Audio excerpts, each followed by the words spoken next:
Solutions.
All right, let's give this a start. Oh, that's rather loud. Everybody is in and awake. And thank you very much for coming. A warm welcome to the EPC.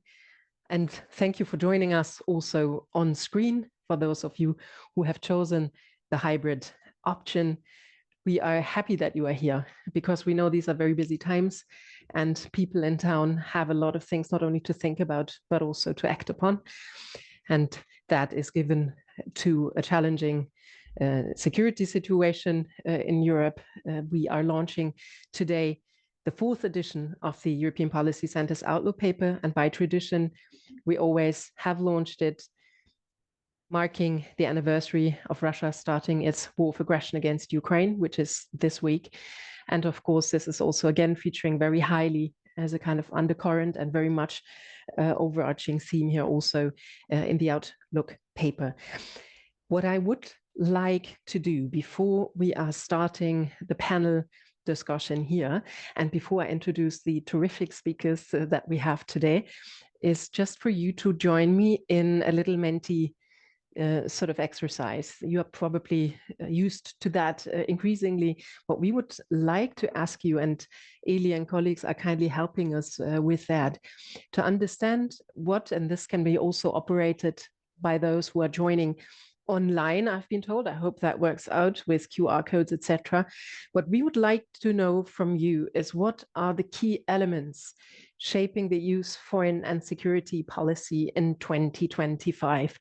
So take a moment, get your smartphones out if you own one and want to use it, screen the QR code, and then what you will see already happening is that very agile fingers are typing initial responses. You can type one word or several. And my understanding is that as soon as more people have started to type in, if we are flocking towards similar analysis, then we can see a bolder version, a taller version. Okay, so what do we see already? We see at the very heart, Trump. We see internal division. We see Russia turning up, well, United States / Trump, I would say. Okay, we'll take 30 seconds and we can also see whether colleagues from the screen are adding to this. We're just waiting for a minute.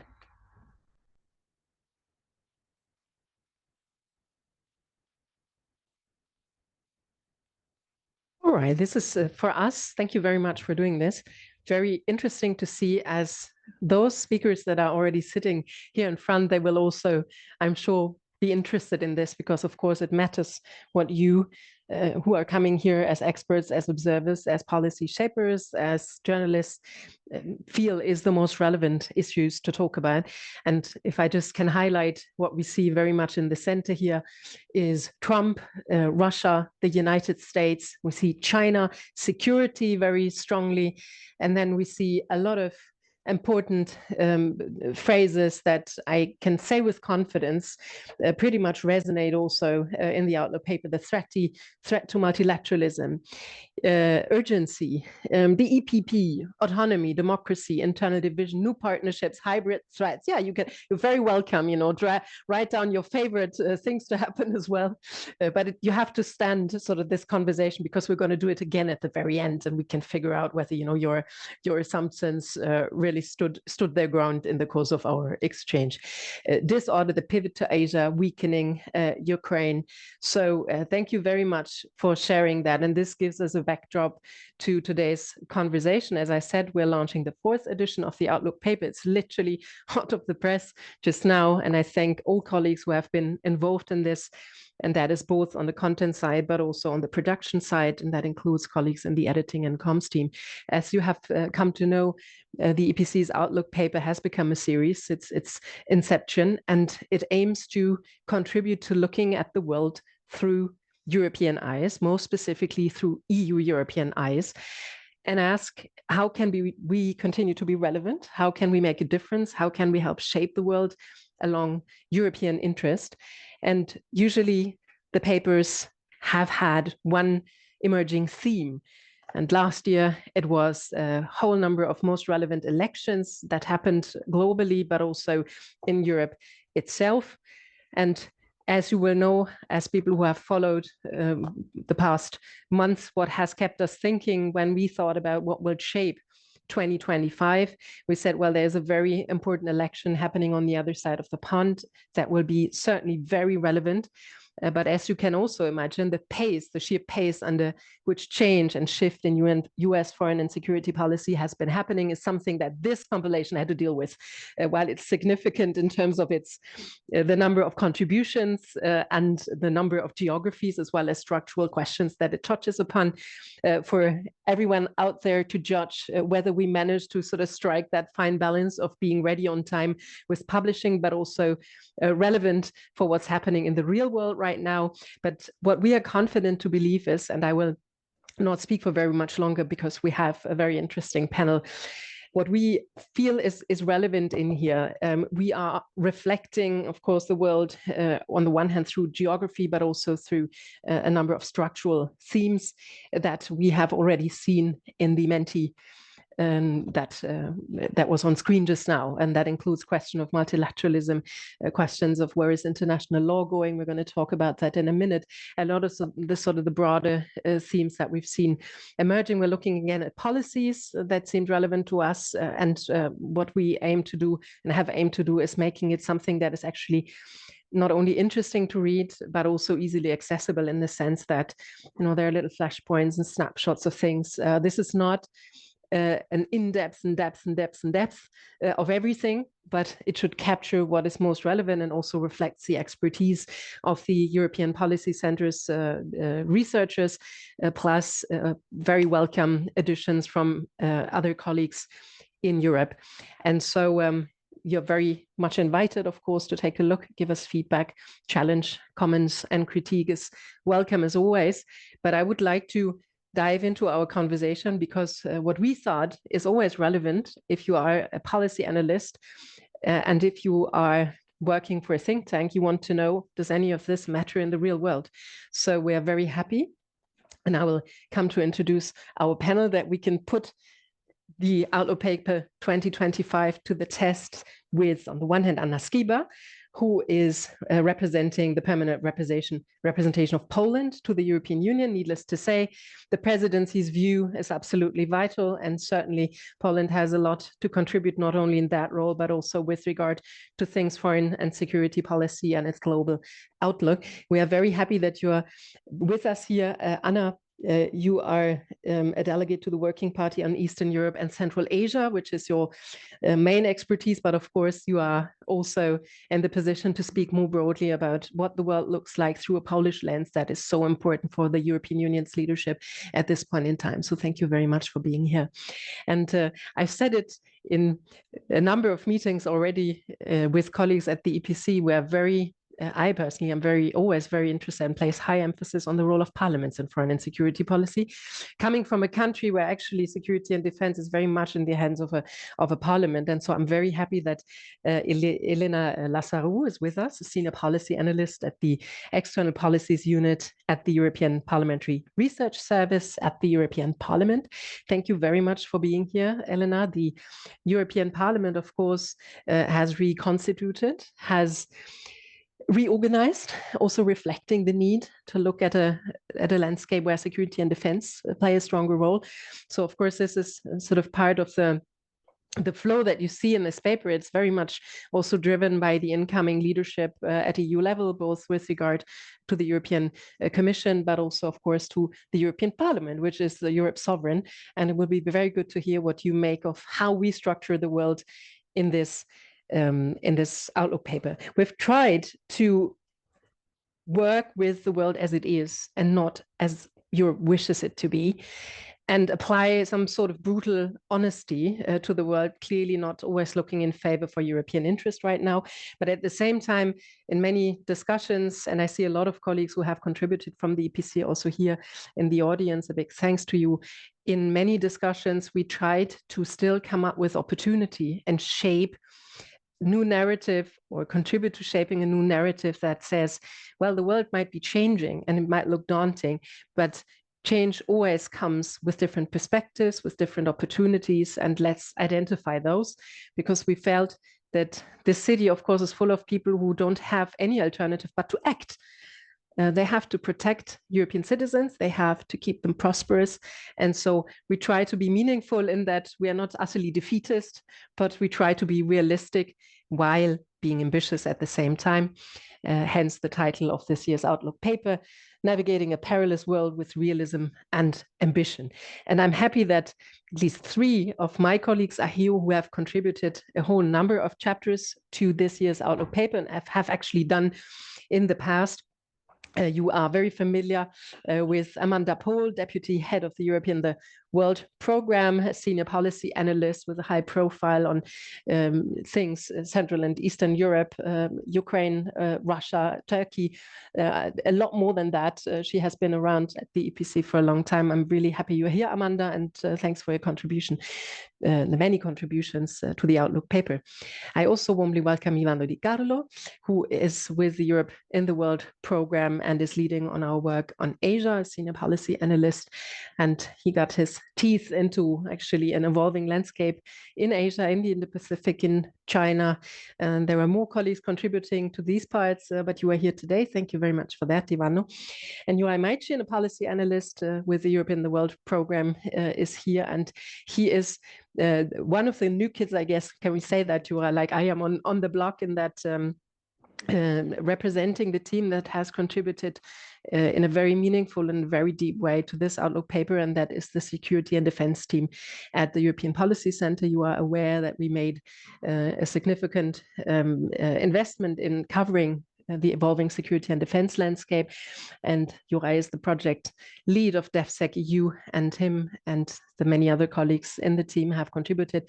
Juraj has also been looking at the aspects of international law in the Outlook paper, which we felt were acutely relevant. So great to have you as well.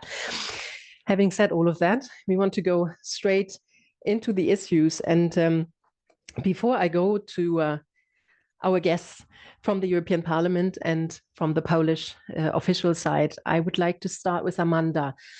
And if you don't mind, we have, of course, shaped again a lot of the themes around Russia's war of aggression, because this has such profound impact on Europe in many aspects, actually. And you have covered a whole number of aspects by writing on the war, the impact on Ukraine, the need for Europe to defend its interests and support Ukraine, but you've also looked at the area of enlargement. If you were to look at the year ahead, and that is 2025 and the next year or so, where do you see the most relevant issues that Europe needs to focus on in order to be able to make a difference and achieve its goal of preserving not only the European security order, probably not as we have known it, but in a meaningful way, and also its own interests in having peace return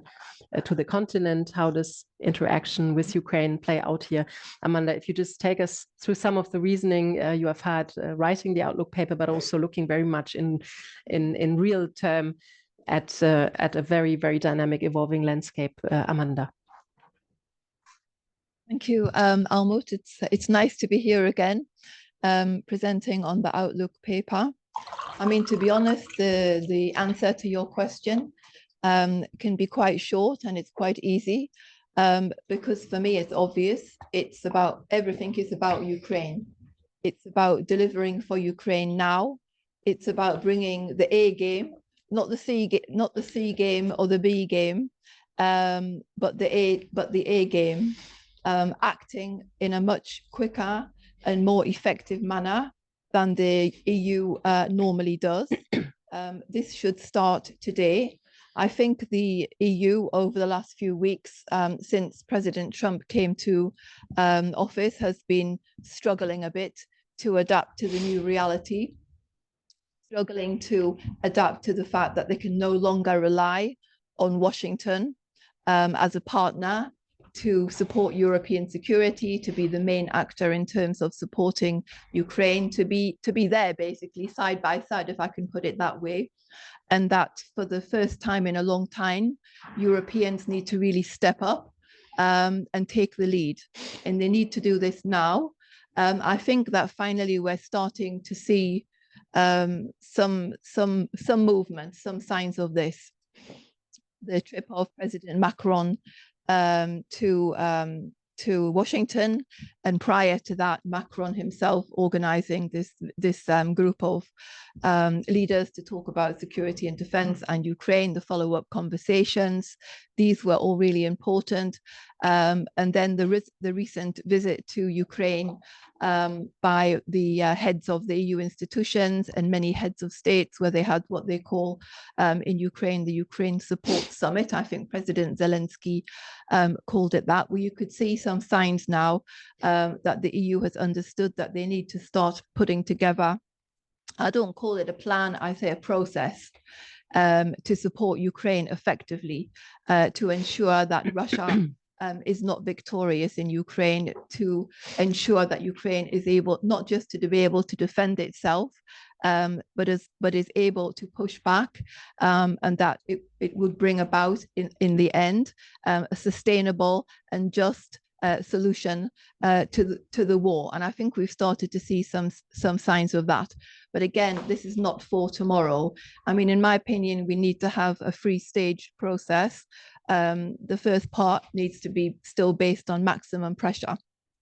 Whether or not America's involved in this, we still don't know. So I'm not going to comment on the US, but I think the EU should be proceeding as if the United States is out of the process. So maximum pressure, increasing the sanctions on Russia, moving ahead and seizing all of the frozen assets and using these things to support Ukraine, to start to have serious discussions about security. I mean, I'm going to leave the conversation about European security to Juraj, but in terms of Ukraine security, coming up with an effective strategy to deploy a mission to Ukraine once a ceasefire has been put in place. But it's very clear that for a ceasefire to actually come about, significant pressure needs to be put on Russia. And this is why I talked about this maximum pressure campaign, because if we're looking at the policy of President Putin these days, it still remains the same.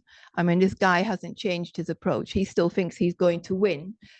He expects the West, if we can call it the West anymore, to fold, basically. So he hasn't changed his approach. He won't change his approach unless he's forced to change his approach. This is why it's necessary to have this maximum pressure campaign.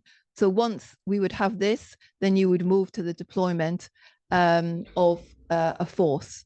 Ideally, this should include boots on the ground in Ukraine, but as has been speculated already, again, by the French and the British, air force and on the sea. And this is really necessary because Europeans need to show strength. They need to have a force that shows strength present in the sky, in the sea, but in Ukraine, which will be a deterrence for Russia to try and violate any sort of ceasefire that's put into place. And this is for sure. There should be no conversation whatsoever about a potential peace agreement until we have a robust and sustained ceasefire. And then you would move to a second stage where you would see the Russians having to make, I don't know whether you'd call them concessions or confidence building measures, but they would need to bring back Ukrainian children that they've stolen, 20 or 30,000. You would need to have an exchange of POWs. And this is all going to take a long time. Let's be clear about this. It's not going to take weeks or months. We're talking about perhaps a year or 2 years or more. But only after that, you would move to the next stage of an actual peace agreement, which would again take a long time to negotiate. And this would be where you talk about territory and all these sorts of things. But this is far down the road. So the priority at the moment is for Europeans to stand united, to really understand that they need to invest in their own security, to support Ukraine with this maximum pressure campaign. Hopefully we'll be doing that in tandem with the United States. I mean, let's see what happens at the end of this week with this famous or now infamous mineral deal. President Zelensky is due to fly to Ukraine on Friday. It's not clear whether or not this deal would have security guarantees built into it. I think he'll probably try to have that implemented at the last moment. President Trump still thinks that the deal itself is a security guarantee. I wouldn't go that far, but my message is that more needs to be done now. As I said, bring the A game. If we don't do that, then Europe as a whole, European security will be under threat, will be destabilized at the very minimum, perhaps even worse. Perhaps Russia will invade one of the neighbors. This will also have a ramifications for the United States. But at this point, I don't think that Trump himself is worried about that, but he should be. Mm-hmm. Sorry for being so long. Thank you very much, Amanda. And I mean, very clearly, this has been a lot of time spent also on this paper, but most importantly in real life. And that's what matters most. The very strong undercurrent of all our writing has been what you talked about, and that is the profound change with Donald Trump's return to the White House, a very fast-paced change, of course, in US foreign policy and security policy. In our analysis, this is actually so dramatic that we can speak of Europe now having not only to be developing its security and defense or its teeth in other areas, that is economic security, but it has to do that also against a no longer benign partner on the other side of the Atlantic. And that is a very profound change. And that requires a lot of rewiring of what we see in the world emerging. That has to start, I think, a lot with our mental map, especially those who have been working with an order that has been in place for decades now. And this is why I would like to just understand a little bit from a perspective of someone working in the environment of the European Parliament, Elena, the sheer scope of what is happening and the pace that Europe needs to apply to accommodate this, these changes. Is that something you share, or would you be among those who say, well, let's see, I mean, we're not quite sure still, there is a lot of sort of opportunity for Europe, and if we can think of a peaceful settlement that is acceptable to Ukraine, maybe the world then looks different. I mean, what's the sort of the temperature that you feel in your current work? Because presumably when you started the new cycle in the European Parliament, you anticipated a lot of that because the world had been changing dramatically for quite some time, but the acceleration now is something that is probably unprecedented. So if you were to share sort of your outlook and the kind of mode that you're looking at those questions, that would be great. And maybe Amanda can just pass the mic. Yes, Thank you very much. Also, thank you for the invitation. Just for the knowledge of the audience, it came a bit last minute, so I haven't read the report, but you'll forgive me for that. And also to say, at EPRS, we write and take personal responsibility for what we write. So what I write and what I will say is not, representing the European Parliament's position in any way. However, as you said, of course, by being there, by osmosis, by the work, yeah, it is, of course, a general sense that one gets depending on which institution they are based in. So United States elections, of course, they are the backdrop of everything that anyone is writing. And I want to take a step back before honing in on Ukraine to say, I think it's at least three ways which are essential to Europe and the world that this election has challenged and is challenging European actors and stakeholders. And I would go beyond just the institutions and the member states. I would also say the private sector, the NGOs, civil society, everything that is a component of the actorship. So firstly, we have for the second time, but really for the first time perhaps to this degree, an unknown in what or who is traditionally our biggest ally and partner. And what that means is our biggest ally and partner per tradition is now an actor of whom, the actors they're in, so the persons, many of them, we do not know them. So that's a first thing when one thinks, of theories of international relations, the persons matter. And there's a lot of people in this new administration that we do not know. There's actually a lot of people in the new Congress that we don't know as well. So we don't know the people. We don't yet know exactly the modus operandi. So this transactionalism that everyone keeps talking about and is beginning to be discernible, make a critical raw minerals agreement in exchange for security guarantees, this transactionalism. We know a bit of it, of course, from the previous Trump administration. We know the trade part of it, but now it seems to be something bigger. So the people, the modus, and the value system. And so there's three things about this new administration that is not very clear to us exactly what it is. And that, I think, is challenge number one, in that it necessitates very speedily, because of the geopolitical environment, an approach which will quickly get us up to speed to understand this new administration. And, it's by no coincidence that a number of leaders are in Washington this week. As Amanda has mentioned, the president of the European Parliament is in Washington this week. That's another level. It's a congressional level, because of this need to very quickly get up to speed and understand the dynamics of this new administration. So that's one. The second thing is, I think we have a sort of systemic, bigger than just the transatlantic shift, in that this new administration is also very quickly, as the previous Trump administration, but even more quickly and even more pronouncedly, distancing itself from the traditional US approach to the multilateral system, which at the moment is really the locus of a lot of the resolution and the answers to many of the problems in the international environment. So the second thing that's happening is suddenly, I won't refer to, we have just now a phenomenally new phenomenon of, the General Assembly vote yesterday, and then the Security Council vote the other day, very much divergent from the patterns we know. And that's without mentioning the WHO and the Paris Agreement withdrawal and another number of things that are happening. And I won't even go to the WTO. So it's a US administration, there's a multilateralism.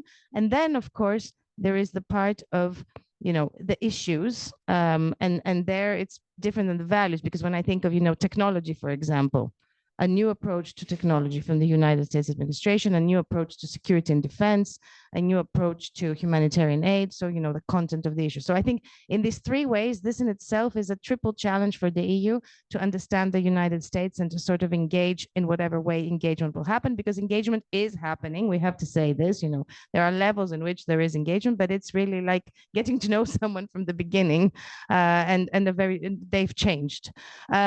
So just a final word, because I don't want to take too much time. You asked specifically what that means in terms of Ukraine, where I think I would be hesitant to say, because it's every day is a new piece in that puzzle, the minerals, the security guarantees, Munich, the ask for the EU to increase its defense spending. We don't know yet. If the EU leaders do agree next week to do a massive, impressive increase in defense spending, how will the US react? We don't know. So we need to see that. And there's also the very new for us variable that suddenly we have a United States engaging with the Russians, which since the onset of this horrendous aggression of Russia on Ukraine, we don't have this variable. So that's also something new. And the EU needs to see how to position itself. Final word on the parliamentary dimension. We're expecting 2 reports to be adopted in April on the CFSP and the CSTP. There's a lot in there that shows where the parliament stands with regard to the United States administration. And of course, some systemic and sort of normal procedures of socialization between Congress and Parliament, they continue. The transatlantic legislatures dialogue will take place. And I would argue that things like, minerals or AI becoming part of the geopolitical game definitely brings the legislators even closer to security and defense, because they are there to legislate on these things like the AI Act and the CRM Act. Mm-hmm. Thank you very much, Elena, and also for accepting the short notice. Just to flag, by the way, there is one of the things that are perhaps interesting for you in the paper is there is a visualization of past voting in relevant parliamentary committees. And interestingly, in some areas, in particular in trade, there's quite a bit of cohesion, while it looks a bit more wild in other areas. And this was done by Raoul and our colleagues from Ulitex who are helping us with data crunching. But let me bring this, and thank you for that, Elena, to Anna for a moment, because we need to go back to the multilateral piece that you talked about. I have already Juraj lined up for that, and we need to understand also what's happening in Asia. But I would like to ask you, Anna, needless to say, Warsaw is in an incredibly important position right now, has taken very seriously the threat to European security for many years, is acting out of its own strengths decisively, but is now also leading the European Union through such stormy waters. I guess there's a great deal of expectations, and I wouldn't ask how you're coping with that, because you are, but there's a lot of pieces that need to fit into the puzzle. So if you're looking at the foreign policy year through this very, very exposed role that Poland is having just now in the EU, what are the priorities where clearly you say, this is what has to happen? Is it merely, is this the big job of European security and defense? How much time is there to say, well, we need to also, have other areas of opportunity that we need to follow simultaneously? We have to be able to defend the order that has existed and that has served the Union well in terms of, multilateralism, etc. Sort of what are the most important battlefields, entre guillemets, but also those of opportunity that you would look at, and please take some time to do that, and then we'll navigate for a moment into Asia. Ivano, I think we have to switch the microphone on, I believe. Let's try. Yeah. Thanks a lot for the invitation, first of all, because it's a great opportunity for us to talk with you about our presidency priorities. And so our overarching priority, the most important theme of the presidency, it also has emerged quite prominently in the survey, which was conducted at the beginning of this meeting: security. Right? It's our motto is Security Europe, and of course our work in all the areas, not only in foreign and security policy, is focused around security, which is understood in a very wide manner, not only as defense, but also as energy security or health security. And I think taking into account the very challenging situation in which our presidency started with all these issues that also the previous panelists have mentioned, indeed, it will be the most important challenge in this coming 6 months of our presidency, how to enhance the security of the EU itself, but also of our neighborhood and of our partners. Of course, Ukraine is at the center of our presidency program, and a comprehensive support to Ukraine. It's this A game that we need to provide, that Amanda mentioned, in terms of military support, financial support, humanitarian support, to kind of continue and enhance actually our efforts in supporting Ukraine, especially now when the talk about ending the war / peace talks has started. We think that this has to be based on the peace through strength principle. We have to make Ukraine as strong as possible for the moment when the negotiations will really start, and it means first and foremost the military support for Ukraine. And another important aspect of this is, of course, our policies towards Russia, Belarus, also some third countries which enable Russia war effort. And here sanctions are our most important instrument and a crucial policy tool. On Monday at the FAC, we have just adopted the 16th sanctions package with, for example, very strong focus also on the shadow fleet. Actually, the works on another package are already, in a sense, starting. Yes, and member states see this urgency is that we cannot give up on sanctions pressure right now.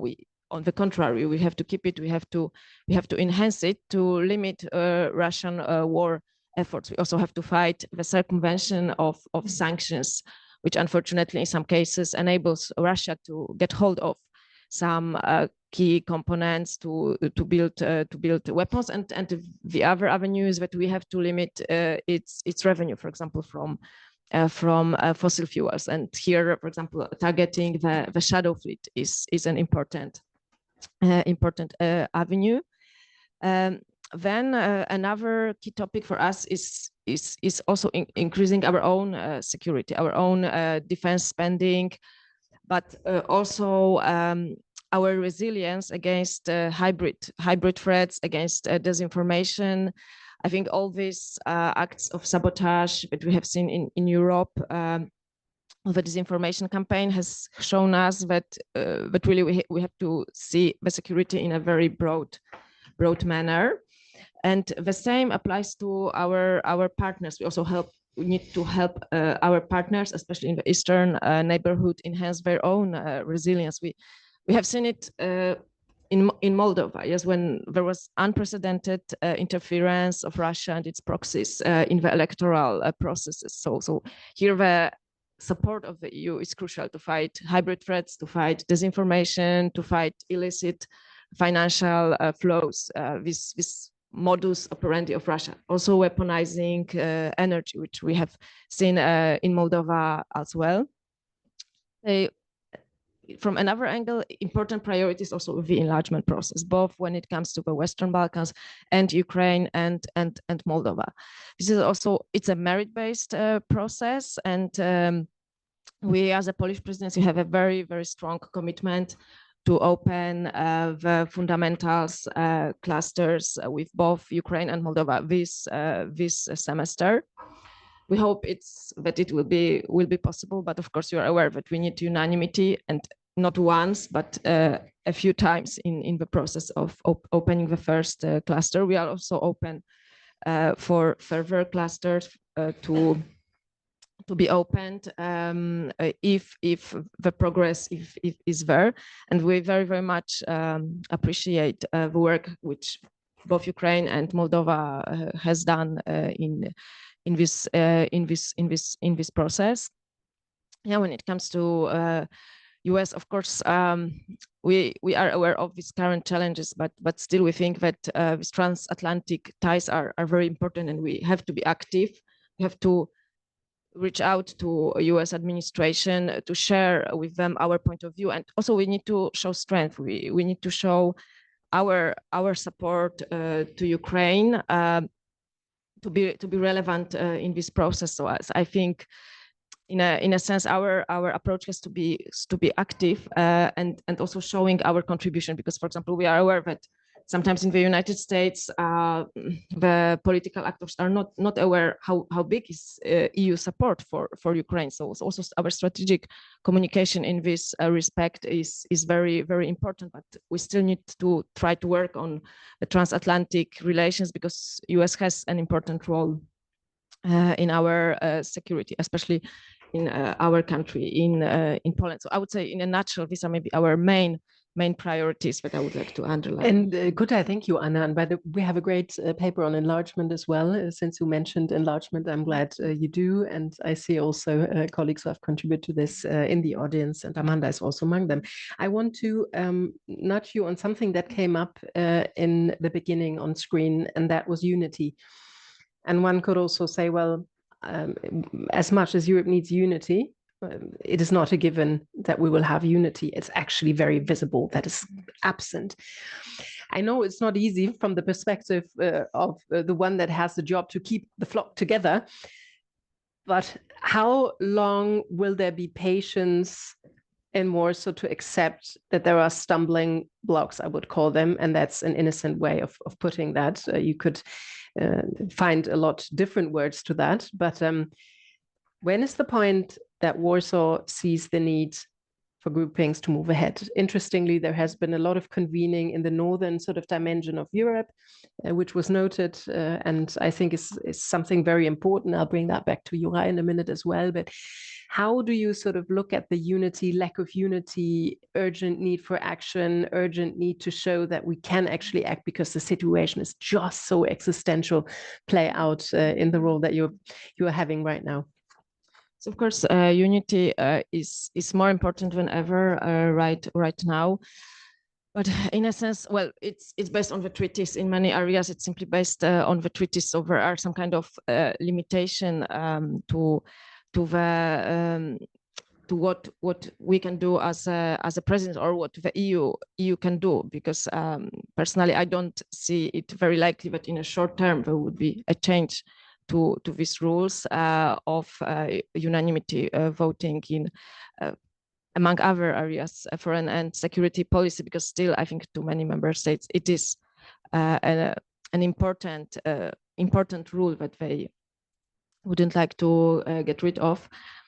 But of course, also there are some initiatives which require quick action, and when member states are also involving in bilateral help for Ukraine, or some, let's say, groupings of member states that are willing to help Ukraine in, let's say, more innovative manner. I would say Czech ammunition initiative is, for example, such an initiative where it's effective. It provides really a vital help to Ukraine, because as we know, ammunition is one of these priority needs on the battlefield right now. But it's I would say maybe an initiative which is a bit out of the box, yes, but which really provides a crucial help. But in areas like enlargement, simply unanimity is based on the treaties. So I would say there is no way around it. We simply have to work as the presidency in cooperation with other member states, in cooperation with institutions to find a consensus somehow. Thank you, Anna. And I would like to say, I have now the tablet that allows everybody who's on screen and would like to pose questions, write them in the chat, and then I can accept them also. And of course, the people in the room are very welcome to ask their questions in a minute as well, or give their comments and views. I would like to go to Ivano, who at the EPC is the one not only trying to understand Asia and its relevance for Europe, but very often is putting himself in the place of sort of looking at the world through an Asian perspective. And of course, the increasingly complicated relationship between the European Union, respective member states, and China is one thing you've been looking at. But of course, the wider Indo-Pacific region is one of particular interest and relevance to Europe. So if you were to share with our guests today, what are the things that they should really keep an eye on in this part of the world, what would that be for the coming 12 months, Ivano? Thank you very much. Thank you very much, Almut, and good afternoon. I would like actually to start by picking up on something that was actually discussed here just 1 minute ago. So I think for any foreign policy analyst, it's quite difficult nowadays to come up with concrete policy recommendations or a wish list of what the EU has to do in many areas and regions around the world. You can imagine that many of them are conditional, how the EU acts within and with its member states. So it's very much about allocation of resources, political cohesion, political will, ambition. And we have seen sometimes a lack of these elements for something that is extremely important for us, which is the Russian invasion in Ukraine, and how to manage that war. And if we translate that with actors that are far away or are perceived far away from the EU, which is China or other actors in the Indo-Pacific, you can imagine that at least for some of us who brought the paragraphs on the Indo-Pacific and in China, it looks like a sort of a gloomy perspective on what the EU can really do. And I would like just to pick two things when it comes to China, and then to look at the Indo-Pacific. With China, we all know there is a long term thinker.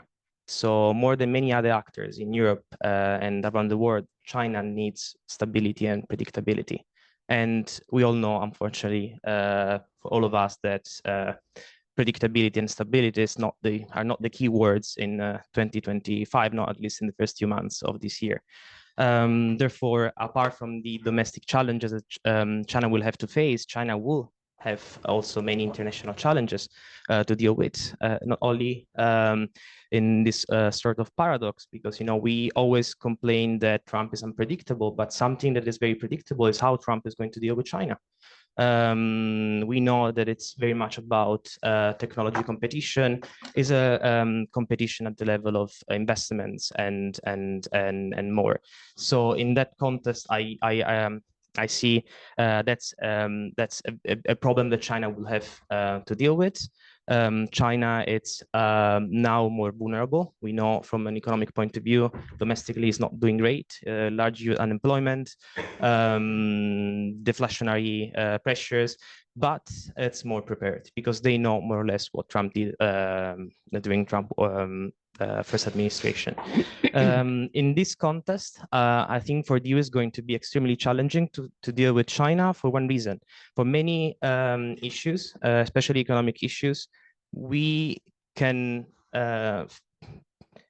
compete only if we are in total alignment with other international partners. The EU doesn't have the same strength that perhaps US has in dealing with some specific issues with China. And we saw that there has been a change in the tone. The Commissioner President von der Leyen, we saw that in the previous speeches, but this has not been equal in China. They appointed a representative for European affairs that is quite vocal, to say the least. He was the previous ambassador in Paris, where he came out with some strange statements on the international law and status of Ukraine. There is no major offer coming from China. So I think from their point of view, they are simply waiting what they have been telling us for years, in the sense that, look, at the end of the day, there will be a great bargain between the US and China on trade issues. We will compete and double down on technology. But at the end of the day, we can diversify our markets. We can send our cars or whatever else in emerging markets. It's going to be just your problem. And I think this is something that we have to keep in mind. Also because we are going to focus on more immediate threats closer to our borders. And despite the fact that I don't think this is despite the fact that this year is the 50th anniversary of the establishment of the EU-China diplomatic relationship, so one might expect something better. In the Pacific, just one minor thing. Again, the role of the EU will be conditional, I think, also on how we deal with resources. In a couple of days, if not actually tomorrow, I think von der Leyen will visit India. It's an important geopolitical player. There is a large, actually a very strong enthusiasm with India, but in the Pacific, it's more than India. I think the EU should try to be a bit more pragmatic in dealing with countries in the area. That doesn't mean that it's just a matter of deals, or like just being moved by interests. Pragmatism requires ideas, and what I'm worried is that there are not many ideas on how to have a political and economic sustainable approach with many countries in the area. Thank you, Ivano. And you're aware there's a lot more in there. And I'm just saying, because this is a very shameless sort of promotion of the Outlook paper, but it says on the tin, so you won't feel offended by this. This is why you came here. I should just say that, of course, this Outlook paper has, as usual, different chapters, but this time a number of 35 sub-chapters. That is, I think, unprecedented, even though we wanted to keep it tight and short, but that really shows that we try to sort of explore opportunity, shed light on developments a lot more than could have been done in the past. And we're, of course, looking beyond Europe into the Far East, North America, Latin America. Raúl is here, who has been writing about this. Africa, South Africa in particular, the Caucasus, the Middle East, Mihai over there, and Central Asia in terms of geography. So there's a lot that you can find in the respective pieces, including on Japan, South Korea, speaking about Ivano's geography. So take a look at it and see what is relevant for you. I want to say one thing already to the panelists before I go to Juraj, and that is, be prepared for me asking in the next round the question, what if we find ourselves in February 2026 and you're looking back? What is it that, from this perspective, the EU will have gotten right? What is it that the EU should be doing to get something right from your respective vantage point with regard to the Indo-Pacific, with regard to a new sort of recalibration of a relationship with the United States? In terms of Ukraine, Amanda already put it on the table, because we wanted to kind of cut through this idea of gloom and doom, which might be tempting, and say, what is it that actually can be achieved with the tremendous resources the European Union and its member states, plus its European friends, have still at their hands to shape things global. Compared to other countries and regions of the world, this is absolutely massive. And so we want to get to the opportunity piece. I just want to remind everybody of that. But let me bring this to Juraj. He has been working on basically two main sort of baskets. The one is security and defense. Amanda already started talking about it. So did Elena, the sort of the major leap forward that is required right now.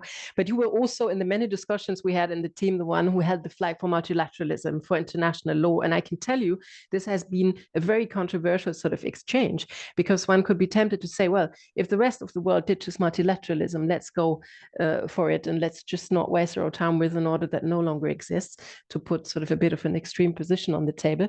But Juraj, you have these pieces as part of the Outlook paper. And I want to first go into the sort of multilateralism, international law. Why should the European Union, and what kind of resources should it invest into upholding what has existed as the kind of post-World War II? At least I'm no longer calling it an order, but why should the EU put resources still into upholding international law, into fighting back, even though it has lost one of the most important partners in that fight, at least for the time being? And that also applies to multilateralism, something that Elena talked about earlier on. I mean, is it surely not the time to say, well, let's be selective, let's just be pragmatic, go a bit with the flow, and be realistic of what can be achieved? Juraj. Thank you, Almut. Can you hear me? Yes. I also thank you for coming. It's true. I at Europe in the World program, I work both on defense and security, and also I would ask me to author a piece on international and multilateralism, because it's also my background. And it was a difficult experience, because in the morning you have a hawk pleading for more help to Ukraine, for Europe to do more for its own defense, and then in the afternoon I was waving the flag of multilateralism at the EPC. So, I mean, international law, I would just say, is not neutral. So it's the content that we put to international law that determines how states behave. And many people say that international law is dead, or that multilateralism has been abandoned by everyone.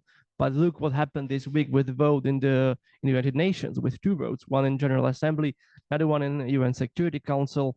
It sparked some shockwaves around Europe when the US joined Russia in voting against a resolution that condemned, rightly so, Russia's aggression against Ukraine. And many people would say that, and I know, Almut, you come from Westphalia, right? The region there. Right. Yeah, and many people, and also many experts point to Peace of Westphalia as a beginning of a so-called international liberal order or birth of international law. And many people say now we are living in post-Westphalian world. I would argue, as I say in the paper, to the contrary. I think we're entering an era which is exactly like Westphalian. If you look at the Westphalian order, it was an order where international law didn't have much higher aspirations than sheer coexistence among states without cooperation. It was only after this First World War, when we had the League of Nations, when international law got a bit more higher ambition of cooperation, working on refugees, on telegraphic and communication technology, was the first international organizations. Then again, it went back to nationalism with the Second World War. Then we had birth of United Nations.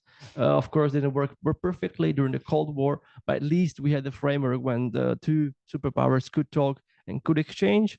And then with the end of the Cold War in 1989, we saw a sort of a peak of international institutions. Notably, I would pick these two: International Criminal Court and WTO. Why I chose these two?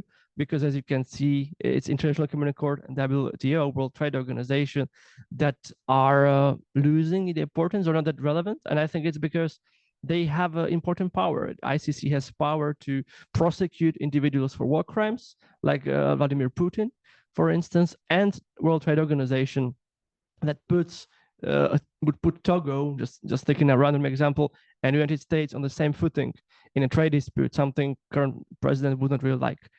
And it has not many countries that would fight for these organizations. And to be frank, they have their flaws. World Trade Organization, for instance, it has never been built to, for instance, to administer, to manage subsidies for climate change action, for instance. Then there is the issue of China. Why do they still have this developing status? So that's why United States, has lost its interest in WTO. And so in trade world, we'll see a lot of fragmentation. Then with recent days, there's a whole list of organizations the United States withdrew from Human Rights Council, to WHO, and also Paris Climate Agreement.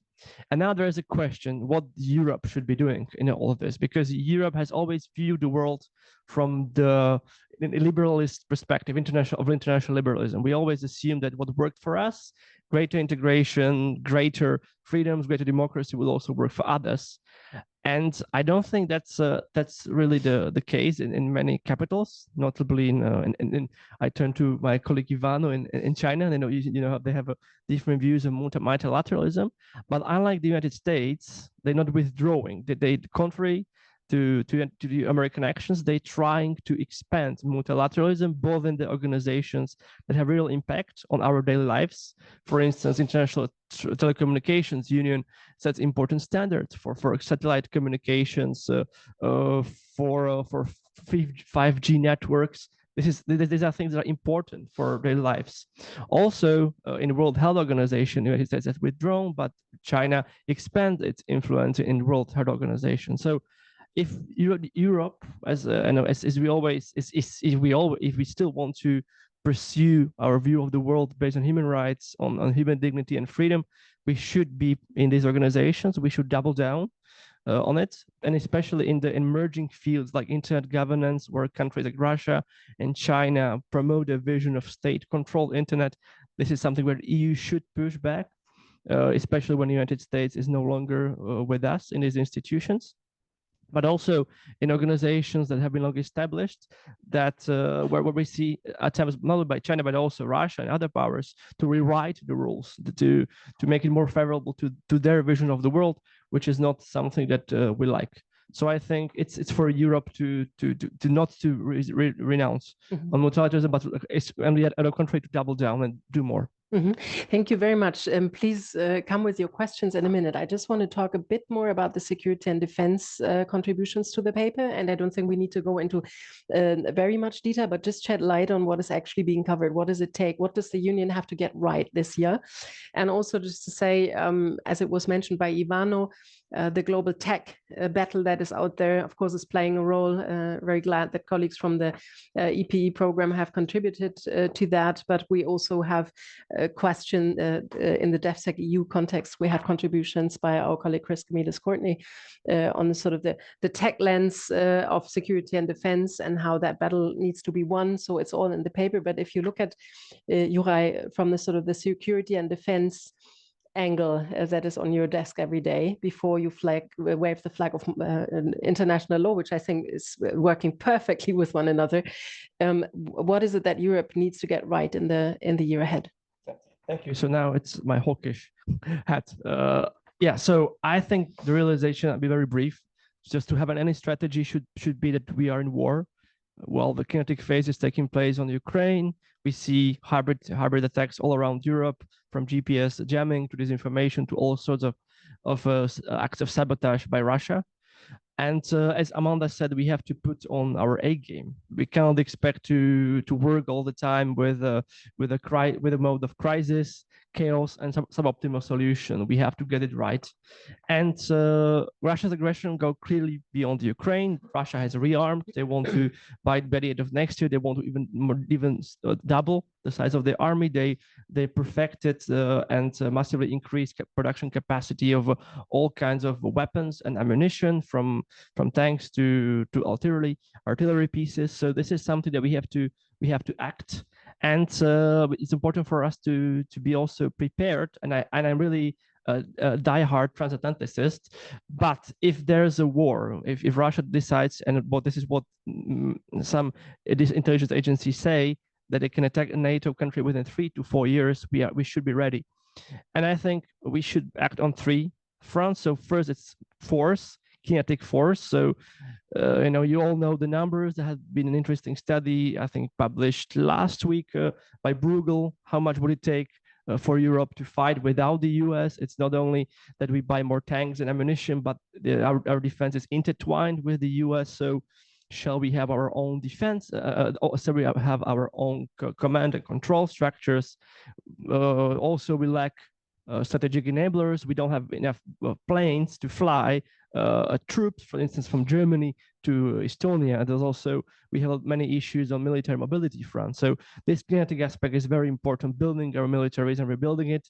We see after the Munich Security Conference, also UK coming in, we see the new government in Germany having clear ambitions for that. So I hope that we'll get that right. Also, we should, and if we say we are in war, we should also react differently to things. So we should have a more proactive mindset, meaning that, for instance, when it comes to countering hybrid threats like sabotage, like cyber attacks, we always come with a response of resilience and preparedness, which is very good. But I don't think this is the only thing that we should be relying on. We should be able to act offensively against Russia. When they hit us, we should be able to hit back. I know it's difficult conversations. I don't expect EU to lead on this, but some member states should consider that. And then also another thing is to have a more strategic vision, meaning strategic deterrence, meaning nuclear deterrence. And this is something we should be. I know Martin Center have published a study on that, because as of now, we don't have enough conventional troops. So maybe we should have serious discussions about how Europe can deter Russia by nuclear weapons without the US. And my last point would be that this A game we don't expect reaction of 27. I think it will be every institution will come with their own solutions. So in March we'll have white paper on European defense. We'll have some ideas. Then member states will come with their ideas, like for instance the European Bank on Rearmament, because we need also countries outside the EU, like the UK, like Norway, like Turkey. They're very important security partners. And of course, we'll see coalitions of the willing, especially led by Nordic countries, something like the Baltic Sentry in the Baltic Sea. So we'll see actions at multiple levels, and I hope we'll get it right this time. Thank you very much, Juraj. I'm just looking into the audience, and Amanda, be assured, I'll talk about Turkey. Amanda has a contribution on Turkey here. If you were wondering, of course, there is something on climate, there is something on the economy and trade. I see Anastasia, he was contributed with her piece on migration and where you should be going in the year ahead. said. So there is a lot more in here that we can cover on this panel, and you might bring other questions. I want to at least give you the opportunity.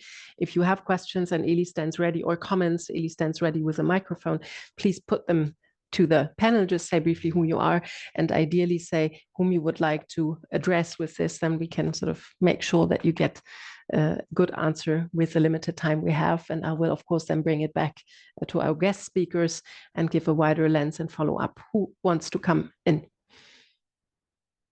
Please go ahead, and the microphone is coming from the back. Hello. So thank you to all of you. First of all, I'm Manuel Zarp. I'm with the Office of a Maltese MEP.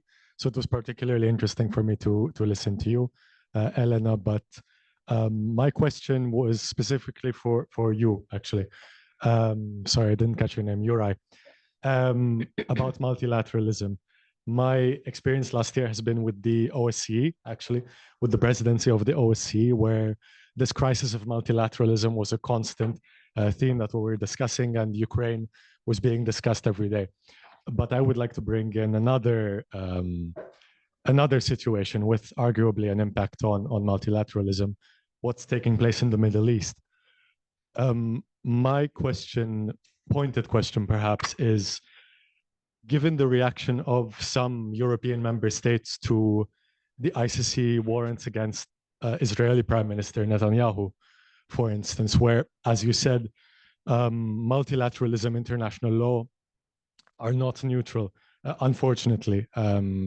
Perhaps human rights should be universal, every life should matter in the same way, etc. But we know that politics, geopolitics impacts this to a great extent. So my question is, we've heard some European leaders talking about not applying the ICC ruling, the ICC arrest warrant, in one case, whereas in another case, for that of Vladimir Putin, the war crimes being carried out by Russia, the EU, pretty much all the European countries would want to pursue that track. So my question is, how should the EU counter this accusation potentially of hypocrisy or of politicization of multilateral institutions, where we favor multilateralism in one case, but arguably not in the other? Thank you very much. Great question. I'm just looking around, but I like to take three in a row, because then we can bring it back to the panel, and Juraj has a couple of minutes to think about this. So who wants to come in next? Questions, comments?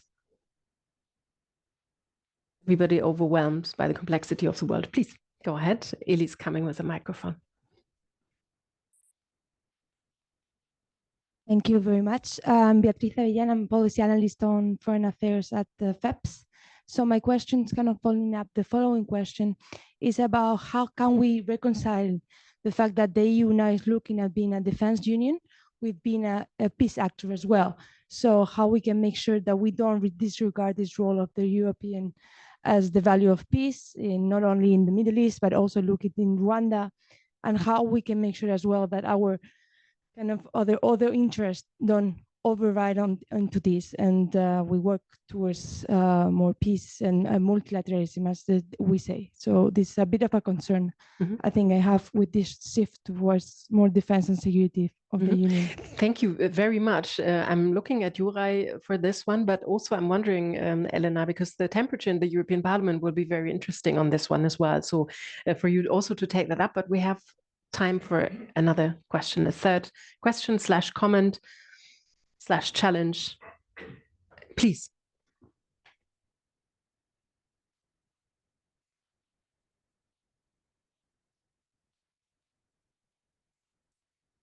Hi, I'm Ben Peel. I'm a policy advisor with Fiscal Notes. I was just wondering, we very briefly touched on a defense union. We had proposals for a defense union in the 1950s as part of the European community, which never came to fruition because it never passed the French National Assembly. The treaty was never ratified. What is the potential for this unratified treaty, this framework that was discussed but never implemented? What are the prospects of that being used as a potential future model for European defense, especially with non-European countries, the UK, Turkey, being considered as key partners? Is there any potential that a defense community could be established without the EU being involved or being squeezed out potentially? Thank you very much. 3 questions, and I bring them to Juraj first. The first one very clearly on international law, and then the broader one on security / the peace project. How does that work? You start, and then I move to Elena and bring it also to Anna. Go ahead. So to your question about, I feel I need to clarify my comment about international law not being neutral. I meant that this is not just, that this international law is not something that comes from heaven. It's something that states create. And if EU is upset, or European countries, that there'll be others who will influence the norm-making process. To your point, I fully agree. I think that if we proclaim fight against impunity everywhere, like in Syria was an important file of the EU led on persecuting war criminals in the Syrian civil war, I think we should apply the same criteria everywhere. And in case of course, I mean, nobody obliges Germany to go and arrest Mr. Netanyahu in Israel, but I think inviting someone to your country who's where that is under ICCR's warrant is quite, it goes beyond a fight against impunity, I think. So, and I don't think what EU can do about the EU is not a party to the Rome Statute. It's something that should be decided by states. But I agree there is a deal of hypocrisy. On your comment about Vladimir Putin, I think you imply that I'm not sure if some countries in the EU would proceed with arresting Mr. Putin, and particularly meaning Hungary or my home country, Slovakia, that have very cordial relations with Russia right now. So that will be my comment. Then there was a question about the European Defense Union. I think the framework from the 1950s is not something that we can envisage. I think we'll see. I really believe that, and I hope that NATO will stay the main organization for European defense, because as simply we don't have enough troops, enough common structures to defend ourselves without the US. So we should also always negotiate with the Americans. We see that Trump is difficult to navigate, but it's not completely non-navigatable. That word exists. So I think we should always work on that file. And I think it will see more smaller coalitions of the willing, like now we're seeing with potential peace mission in Ukraine, led by France and the UK. So I think we'll see these smaller groupings rather than a big coalition, which will create similar problems we encounter for instance, with EU decision making, with countries that have veto rights. So I think countries there's a greater appetite to act rather than just talk and do things. So that's why countries will now favor moving within smaller groups. And we know there's a lot in there, because it sounds like practical and very hands-on, but then there are a lot of things that need to be discussed. And you also alluded to that. There is a treaty framework and there is an exit. This will be certainly something that the Union would have to get right and right fast. I'm wondering, Elena, if you wanted to talk about the temperature in the sort of parliamentary sphere that you are in, on the question of where should the Union be going? What is the essence of the European project? Yes, again, if you allow me, I also wanted to comment on the defense question, because I think, with regard to defense, I suppose they're having consultation back there. Excuse me, there is a response to your question. It's okay. No, just in response to your question, I think there is when you try to draw a comparison in any discipline, I think there is a degree to which, when the factors and the variables have changed enough, it's very hard to draw that comparison. And I would argue that, following the groundbreaking, because we have to say it is groundbreaking, decision in 2017 to actually finance elements of defense through the EU budget, it's very hard to go back to a time pre-European Economic Community and say we can draw that comparison, because there is institutional inertia, but there is also socialization through the financing. And right now, no, we don't realize it, but in a year from now, we will be 10 years after the global strategy, which is where you have the first elements of a lot of what we're seeing now. And we have at least 3 regulatory measures I can think of that finance defense cooperation in the EU. The Defense Fund, the DIRPA, ASAP. There'll be at some point the Defense Industrial Program. And even on issues where you have, much more intergovernmental practices, like coordinating the European Peace Facility and the Clearance House and support for Ukraine, the EU has taken such a leading role that if you look at the modalities, it's actually the third countries that have then joined the mechanisms that the EU has created. So I would say it is very hard to envisage at the moment some kind of European defense structure which absolutely excludes the EU. But then, is flexible cooperation, are various different schemes possible? They always are, on projects, on flagship projects, on various things. But if look at the UK, I mean, the UK right now is actually engaging with the EU on defense issues. It's not saying 3 or 4 countries. It's actually the Prime Minister will come back. He will brief the EU on his defense discussions in the US. So I think there is an element there of the EU really being seen as an actor that has at least some degree of autonomy and also actorness in this field. I'd say it's very difficult to go back on that question. And FEPS has done really a lot of good work on the future of multilateralism. So it's great that you asked. Thank you. I see a very important role here for the European Parliament, which has consistently made the case that no matter which direction the EU is going to, if you look at the resolutions, that is, I'm allowed to say because its Parliament has put its sign on it, it constantly reiterates that, you know, on the basis of the treaties, no matter which direction the EU is going to, the EU treaty stipulates that it should promote peace and multilateralism in the spirit of the United Nations. So that's a constant. And I think in that sense, you know, the way that amendments are made to certain things, the way that reminders are given in the votes of the multi-annual financial framework and the annual programming of budget, you always see the Parliament there saying these things. But at the same time, it should also be said that peace is right now a very complex notion. You have peace today, you have to, as an actor, navigate your foreign policy towards a number of things, including climate security, including, you know, promoting prosperity in the developing world, including, you know, the way tech and AI affect democracy. So it's such a complex notion. And one could argue that in a world of such a rise of realpolitik and hard power actors, there is a deterrent aspect to promoting peace, which is, as the actor that wants to promote peace, having a degree of material capability that convinces other actors that you have the capacity to promote your goal, which is peace.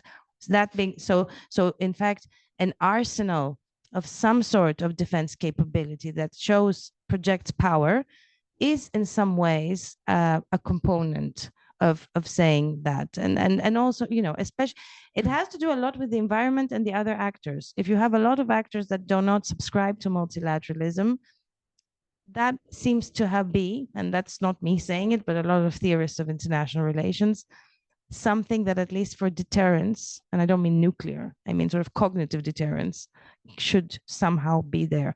At the same time, I think it's good we have guardians of the treaty everywhere, in the Parliament, in the Commission, that guarantee. And I hope also that when we return to an environment of less conflict, the major goal of the EU remains to promote peace, to promote prosperity, to promote multilateralism, development, human rights, and democracy. You know.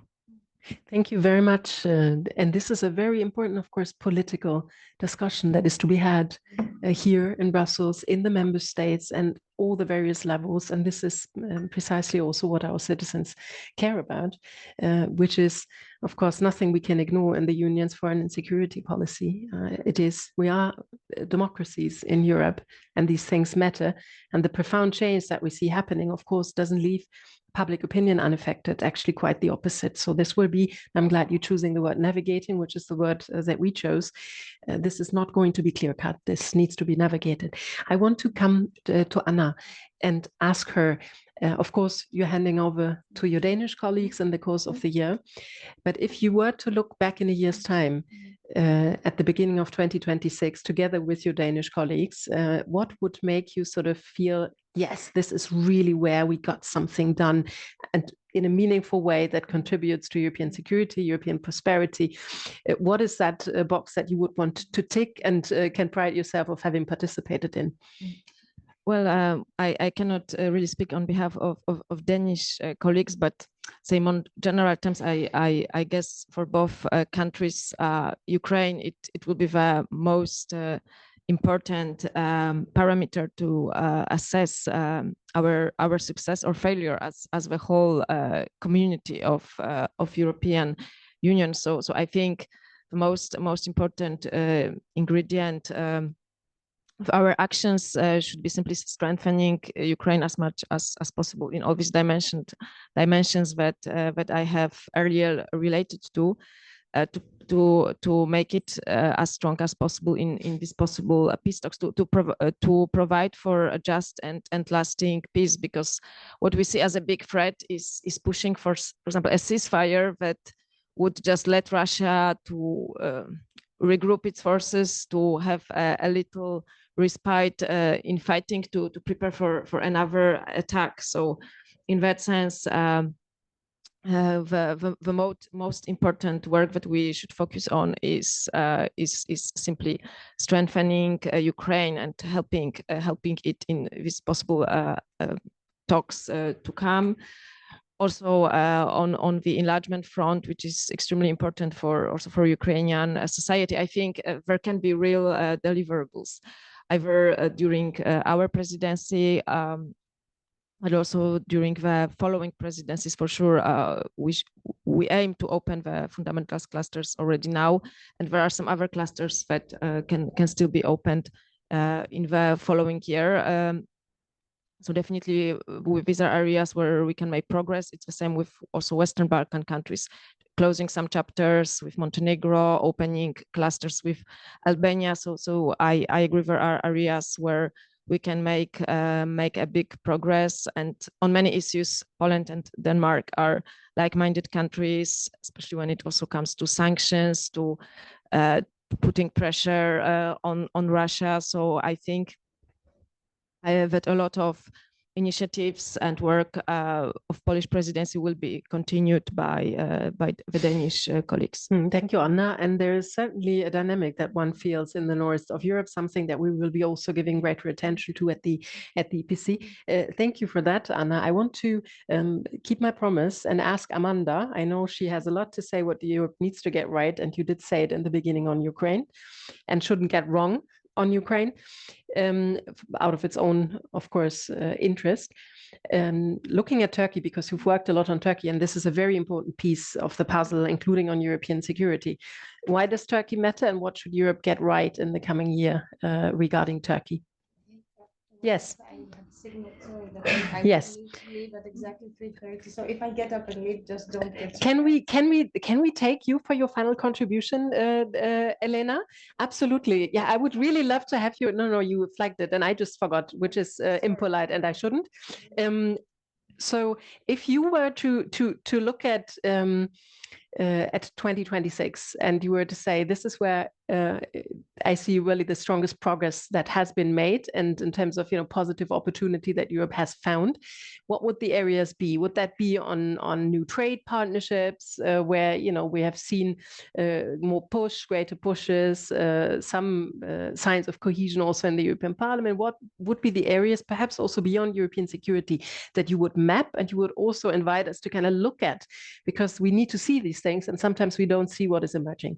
So what would be your loop to throw into the ring before you have to head? And we thank you greatly for being here. Thank you. And again, apologies that I had signaled it before. Well, I was going to say get the defense piece right and live up to the expectation, but you said not that one. So then I would say the second piece that we as the EU have been discussing a lot, the global south in quotation marks. I think if by next year, this time, there is significant progress in engagement with Africa, with the Americas, but minus North, well, all of the Americas, but because I'm saying global south, the sort of Latin and South America, and then the very important piece of South and Southeast Asia. I think, the combined effect positive for climate policies, for peace and security, for women, peace and security, for, artificial intelligence, digital transition overall, with the amount of critical raw materials these countries can provide, issues to do with demographics, they're all there in those countries. And most importantly, they provide, I think, a basis to re-achieve the global consensus that we call multilateralism. So I will finish here. Thank you very much. Thank you very much. And thank you so much for coming. We greatly appreciated it. And thank you for also making this point, which we haven't discussed today, but it is also something that you can find in the paper. And I hope to see, yeah, absolutely. Yes, take a second copy. Thank you very much for that, Babu. Yes. So Amanda had now a bit more time to think about what the union needs to get right vis-a-vis Turkey, and I will then conclude with bringing this to Ivano as well. And we are aware that we are running out of time now, so we'll keep it tight, Amanda. I think that's a topic for a whole entire other conference, but I want to link Turkey actually to Ukraine. I think it's important that when we're sitting here in a year's time, that the EU has really seized the initiative and has been very pragmatic.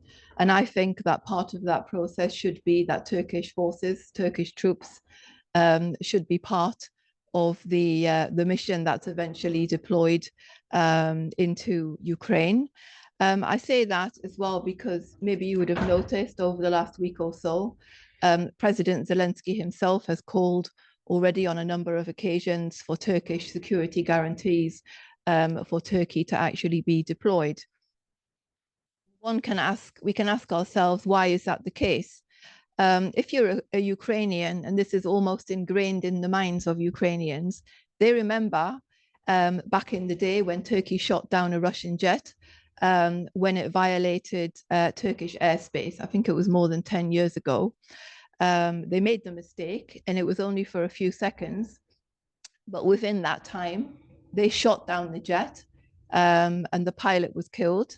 Turkey did pay a price for that afterwards because the Russians put sanctions on them and whatnot. But for Ukrainians, this is very symbolic. It's symbolic strength that Turkey was there to defend its territorial integrity no matter what. And they see Turkey as a powerful security actor, not to mention the fact that it has, let's say, a very large and skilled army that's used to actually fighting in different, well, fighting might be an overestimated, but deployed in very different theaters, whether it's in Syria, in Libya, or elsewhere, and the fact that Turkey has been playing a major role in NATO operations for many years as well. So it doesn't surprise me that that President Zelensky would like to see Turkish forces deployed, and I do think it will be crucial actually to basically meet the numbers, because the number of troops that are going to need to be deployed, whether or not it's in the air or the sea or on the ground, you're going to need countries that have large numbers. Also, I think it's important because in the Black Sea, I mean, they talk about a deployment, a maritime deployment, but Turkey is a major actor in the Black Sea, so this is important. But more broadly than that, I think it's important that the EU re-engages with Turkey. We all know the situation domestically in the country. I mean, in the last couple of weeks, there was some negative things that happened. For example, some of the leadership of TÜSİAD, the big Turkish businessmen's organization, were removed from their posts and charged with on ridiculous things. So the issue of fundamental rights and freedoms, the rule of law, remains difficult in Turkey. But on the other hand, Turkey has become an increasingly important regional actor, and even global actor in its neighborhood and beyond. And I think it's important that the EU would re-engage. They have to a certain degree, but it needs to go beyond that. And I think it's actually an opportunity to improve the relationship between Turkey and the EU more broadly, and perhaps actually help improve the domestic situation in many areas. Turkey is, I don't like to use the word desperate, but they're very eager to upgrade the customs union, to strengthen economic ties, and the EU should be using this as leverage to improve domestically in Turkey. So I think this is a crucial moment when the EU is promoting itself as a, let's say, a geostrategic actor. It wants to be more geopolitical. It should start with the neighborhood. And it's also opportune, because I want to come back to Ukraine here, because Turks feel more able to act in this way because the Russians have now more or less disappeared from Syria. They are a reduced influence in the South Caucasus, which means that Turkey feels more, let's say, more freedom, because historically Turkey has always been very, very careful about its approach towards Russia. This is why Turkey joined NATO in the first place. It was a long road, but they got in. They joined NATO because the Russians want to take Turkish territory. So in a way, I guess Ukraine is feel the pressure in a much worse way than Turkey did, but they understand this.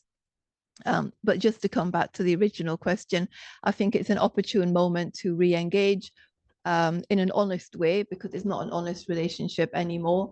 And the EU should certainly, or Europe, I should say, should certainly be encouraging Ankara to be part of this mission on the ground in Ukraine and contribute to that in an effective way. Thank you very much, Amanda. And you rightly say there's a lot more to unpack. Luckily, you are also hosting a new series at the EPC this year that unpacks Turkish foreign policy. You might have seen the events already. So Amanda will continue with those if you're interested in Turkey in particular, which gives me the opportunity to go back to Ivano and look at a huge region, a very diverse region. And I know it sounds silly to ask that, but if you were to sort of shed light on what the Union could be really getting right in terms of probably even low-hanging fruit with regard to the Indo-Pacific in the coming year, what would that be? What's your hit list? So I would say stepping in where the US is or will step out. So in regional fora, in multilateral like fora, I think this is something extremely important. You can see that also when it comes to USAID. So I think there is a lot the EU can do there in terms of financing. The second thing, I think it's a matter of reassuring some countries in the area, in the region. I'm thinking also with some policies that the EU will implement or is implementing. Economic security is one of them. We always think that economic security is just about China. It's broader, and many countries in the area are afraid that the market barriers we might have will also target their own economies, also economies of our partners. And the third one is that we are always obsessed about FTAs, but we, the two largest partner of the EU, we don't have an FTA with them. So I think it's very much about having trade deals with these countries on specific issues. There is a lot that we can bring in terms of technology, space, climate change, and we should double down on that without thinking that necessarily we have to sign an FTA before committing to this trade. Yeah. Well, thank you very much. And please join me in thanking the panel. Anna Skiba, Ivano Di Carlo, Juraj Majcin, Amanda Pohl, and Elena Lazarou, who left already. I would like to thank you for coming and for your interest in this. There is a lot more in the paper, and we here as contributors to it have to ask ourselves if it ages well or not. Because this is a very fast-paced environment, and for all of us who have been analyzing things foreign policy, usually foreign policy has a different kind of mode, a little bit like a waltz. It's no longer like this. So we're bracing ourselves, and we do trust and are confident that some of the structural assumptions that we're making, but also with regard to the overall outlook, we're getting something right here. The good thing is there will be another outlook paper next year, and we can be self-critical about that, which is part of the job as a think tanker. Thanks again for being with us. Thanks for both those who were online. Have a good afternoon. In this room, we are finishing. Please feel free to take copies, and certainly feel free to have a refreshment, a coffee, just hang out with us a little bit and engage with the authors, of which there are also many more here in the audience. Thanks, everyone. Have a good afternoon.